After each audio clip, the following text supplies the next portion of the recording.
You, John Fitzgerald Kennedy, do solemnly swear I, John Fitzgerald Kennedy, do solemnly swear that you will faithfully execute the office of President of the United States that I will faithfully execute the office of President of the United States and will, to the best of your ability, and will, to the best of my ability, preserve, protect, and defend the Constitution of the United States. preserve, protect, and defend the Constitution of the United States. So help you God.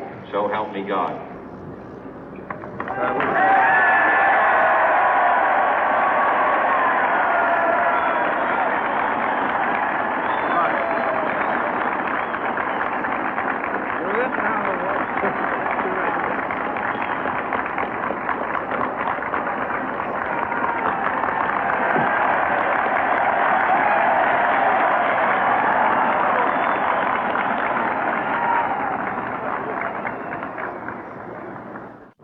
Vice President Johnson, Mr. Speaker, Mr. Chief Justice, President Eisenhower, Vice President Nixon, President Truman, Reverend clergy, fellow citizens.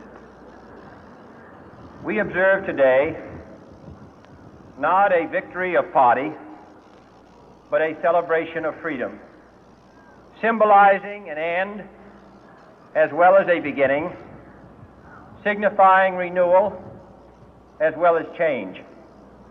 For I have sworn before you and Almighty God the same solemn oath our forebears prescribed nearly a century and 3/4 ago. The world is very different now, for man holds in his mortal hands the power to abolish all forms of human poverty and all forms of human life. And yet the same revolutionary beliefs for which our forebears fought are still at issue around the globe. The belief that the rights of man come not from the generosity of the state, but from the hand of God. We dare not forget today that we are the heirs of that first revolution. Let the word go forth from this time and place to friend and foe alike that the torch has been passed to a new generation of Americans born in this century, tempered by war, disciplined by a hard and bitter peace, proud of our ancient heritage, and unwilling to witness or permit the slow undoing of those human rights to which this nation has always been committed and to which we are committed today at home and around the world.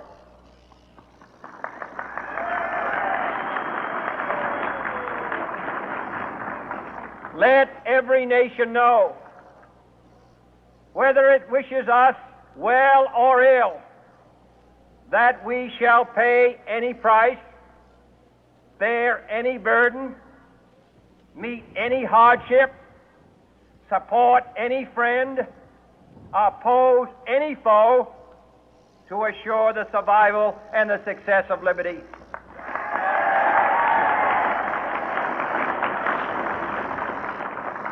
This much we pledge and more.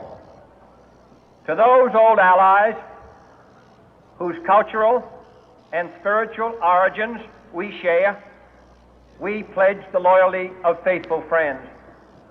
United, there is little we cannot do in a host of cooperative ventures.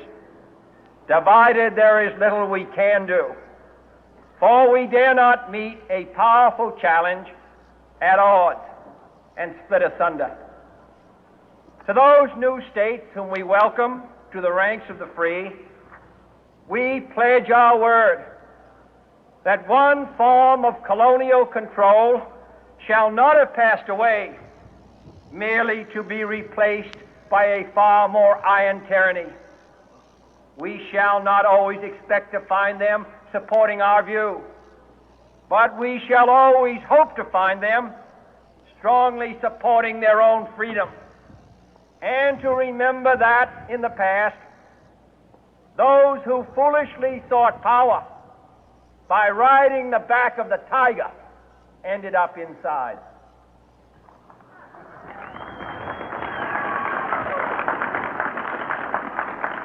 To those people in the huts and villages of half the globe struggling to break the bonds of mass misery, we pledge our best efforts to help them help themselves for whatever period is required, not because the communists may be doing it, not because we seek their votes, but because it is right. If a free society cannot help the many who are poor, it cannot save the few who are rich.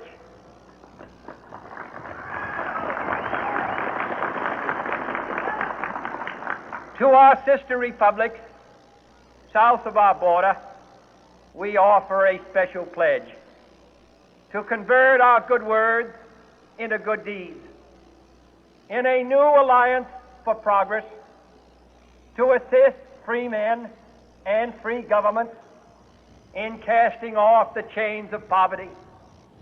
But this peaceful revolution of hope cannot become the prey of hostile powers. Let all our neighbors know that we shall join with them to oppose aggression or subversion anywhere in the Americas.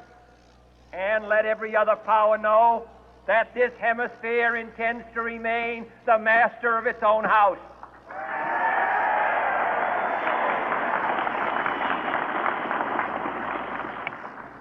To that World Assembly of Sovereign States, the United Nations, our last best hope, in an age where the instruments of war have far outpaced the instruments of peace, we renew our pledge of support to prevent it from becoming merely a forum for invective, to strengthen its shield of the new and the weak, and to enlarge the area in which its writ may run.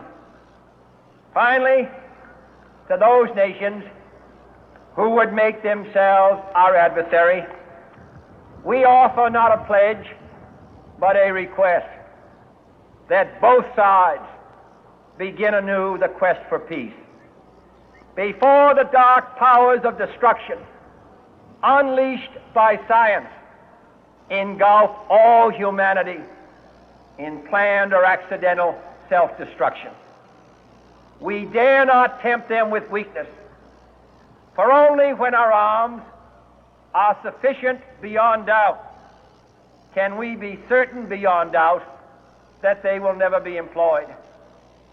But neither can two great and powerful groups of nations take comfort from our present course, both sides overburdened by the cost of modern weapons, both rightly alarmed by the steady spread of the deadly atom, yet both racing to alter that uncertain balance of terror that stays the hand of mankind's final war.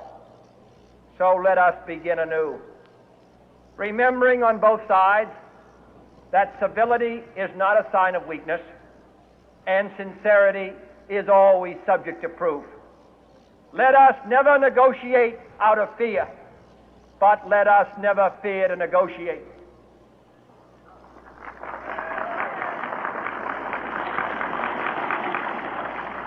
Let both sides explore what problems unite us, instead of belaboring those problems which divide us. Let both sides, for the first time, formulate serious and precise proposals for the inspection and control of arms, and bring the absolute power to destroy other nations under the absolute control of all nations.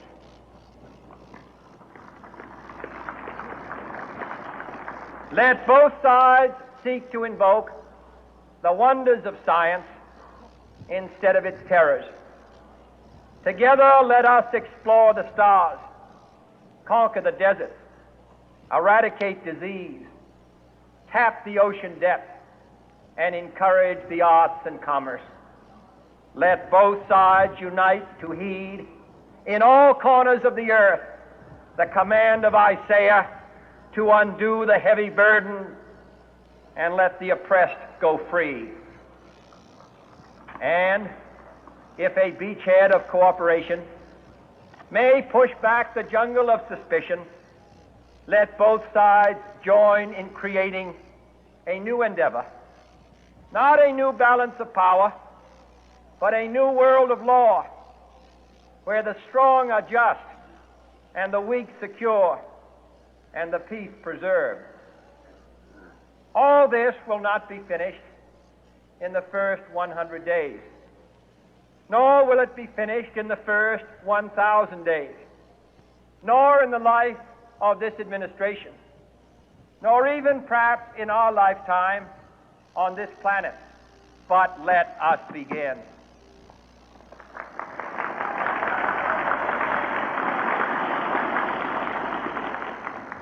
In your hands, my fellow citizens, more than mine, will rest the final success or failure of our course. Since this country was founded